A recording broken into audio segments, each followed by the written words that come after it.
Okay. ప్రస్తుతం మనమైతే Aliabad municipality fifth వార్డ్‌లో ఉన్నాము. మరి ఇక్కడున్నటువంటి సమస్యలు ఏ విధంగా ఉన్నాయి?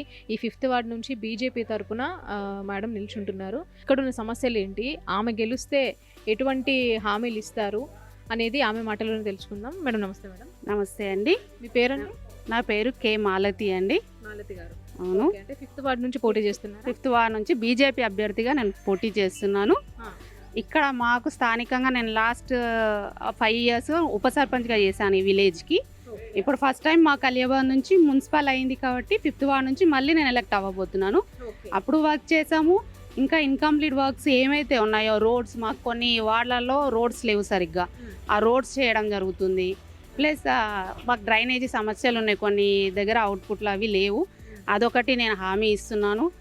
మా వార్డులలో ఆడపిల్లలు ఎవరైతే పుడతారో వాళ్ళకి సుకన్య సమృద్ధి యోజన కింద నేనే అకౌంట్ తీసి మా ఫిక్స్డ్ అమౌంట్ వాళ్ళ పేరు మీద వేద్దాం, ఆడపిల్లల పేరు మీద అన్న అదొకటి ఉంది. ప్లస్ లేబర్ కార్డు చేపిద్దాం. ఇక్కడ అన్ని కంపెనీలు ఉంటాయి, తుర్కపల్లి, కొల్తూరు, ఇదంతా కూడా మాకు బయట ఫార్మాస్ ఉన్నాయి. సో దానిలో కంపెనీలో పనిచేసే వాళ్ళు కూడా నా తరఫున ప్రతి ఒక్కరికి లేబర్ కార్డు, రైతులు ఉంటారు వాళ్ళందరూ లేబర్ కార్డు నా తరఫున చేపిద్దాం అనేసి అదొక ఆలోచన. ప్లస్ సార్ వచ్చారు, మాకు హామీలు కూడా ఇచ్చారు రాజేంద్ర సార్. సో అవన్నీ నేను మన పథకాలు ఏవైతే ఉన్నాయో బీజేపీ తరఫున మన మోడీ గారు ఇచ్చిన పథకాలను కూడా ప్రతి ఓటర్ దగ్గర తీసుకెళ్ళడం జరుగుతుంది. ఓకే. అంటే ఇక్కడున్న ఓటర్స్‌కి మీరేం చెప్పదలుచుకుంటారు? మేము లోకల్, అదొకటి. నేను 24/7 అవైలబుల్గా ఉంటాను. వాళ్ళకి ఎటువంటి సమస్యలున్నా నా దగ్గర తీసుకొస్తారు. ఇంతకుముందు తీసుకొచ్చారు, ఇప్పుడు కూడా వాళ్ళకి ఎప్పటికీ అవైలబుల్గా ఉంటాను.